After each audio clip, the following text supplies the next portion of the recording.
ইয়া রাব্বাল আলামিন আল্লাহ, তুমি না কোরআনে বলেছো বান্দা যতই গুনাহ করবে আমার কাছে তাওবা করলে আমি তোমারে মাফ করে দেব। মনে বড় আশা নিয়ে আল্লাহ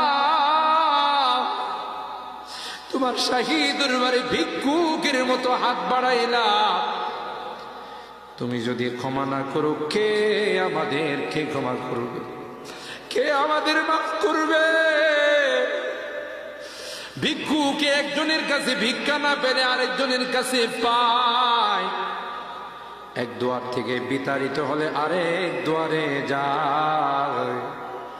তোমার দরবার থেকে যদি মাহরুম হয়ে যায়, বিতাড়িত হয়ে যায়, কার কাছে যাব? কে আমাদেরকে ক্ষমা করবে?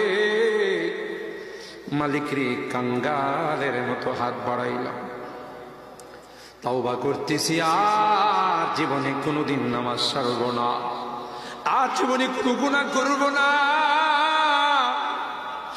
আর জীবনে কোনোদিন বেপরদায় চলব না, আর কোনোদিন সুদী লেনদেন করব না। কিয়ামতের কঠিন ময়দানে আমাদেরকে তুমি গুনাহগার বলে ডাক দিও না।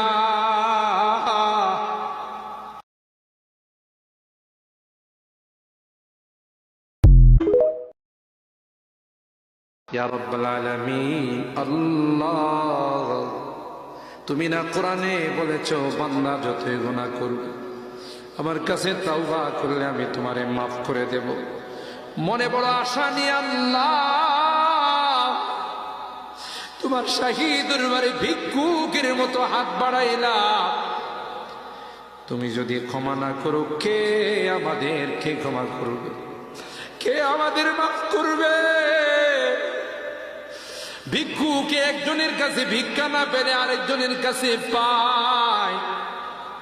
এক দুয়ার থেকে বিতাড়িত হলে আরেক দুয়ারে যায়।